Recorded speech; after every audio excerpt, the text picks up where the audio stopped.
Hi, Lynn here with Create Whimsy, and today I'm going to show you how to do a whip stitch, which is the stitch you use to stitch your English paper pieces together.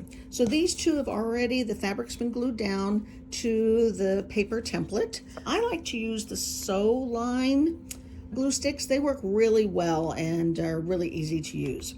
All you need are your fabric covered paper templates, a needle, and for a needle, I like to select one that has a small eye. I know some of us like bigger eyes on our needles because they're easier to thread, but you can always use a needle threader. A small eye will make it easier to be able to just take those itty bitty little stitches on the edge of your fabric, and a pair of scissors. I've threaded my needle with red thread. And I've used red thread today just to be able to show it for you so it'll be easier for you to see as I stitch on the blue edges of the hexagon. It's just a regular polyester thread. And when I do my paper piecing and whip stitching, I really prefer to use a silk thread. And you can see it's really thin. This is an Aurifil silk thread. You can see the difference here between the red thread and this gray thread. The silk thread is super strong and it's super thin, so it's easy to use. We're gonna make it easy for you to be able to see. The first thing you wanna do is tie a knot on your thread. I like to use a quilter's knot. For a quilter's knot, you get your end of your thread and you get your needle. What you wanna do is you wanna wrap that end of your thread around your needle. I like to do it 3 times. And then between your fingers, you pull and you bring that all the way down to the end and you've got a great small knot. Then I trim this knot. And now we're ready to sew.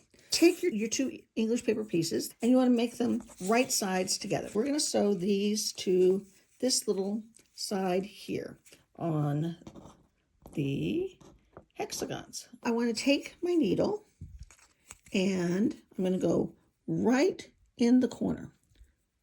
Both corners. Just right in there. Just pick up a little bit of fabric and pull your needle through. Then I want to come about 1/16 of an inch, and I'm just picking up just a few of the threads of the fabric and not sewing through the paper. And sometimes the thread gets caught on the corners. There we go. And then we come back again, and we're sewing straight. You can see my needle goes straight and just picks up a couple of those threads of the fabric,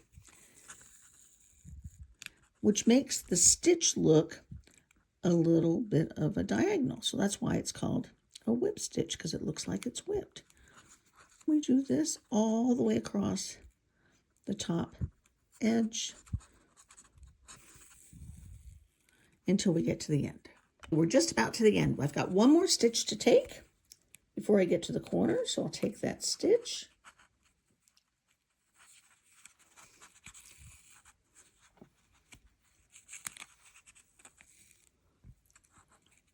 Boy, this thread keeps catching on those corners, doesn't it?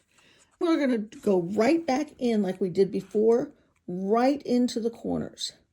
You want to be exactly on the corner. And this is going to keep your pieces really nice and tight, just making sure that you're right on the corner. So you put your needle through both corners, pull it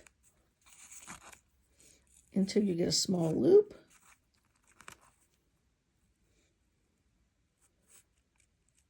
I've got a small loop, you can see that. I'm going to put my needle through that loop once, and then put my needle through that loop a second time. And this will make a very secure knot. And then pull it tight. And then I like to just put my needle through one more time. What that does is helps bury that knot in that corner. There we go. And then cut your thread. Trim it a little bit closer here. There we go.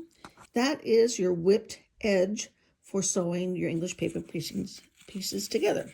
And you can see here, even though we used a thicker thread and red thread, you still barely see it. You can see it better on the back than you can on the front. Here is one where I used the silk thread. And you can see you barely see it at all in the back and hardly at all on the front also. The trick is just picking up just a few stitches on both sides. So have fun doing your English paper piecing.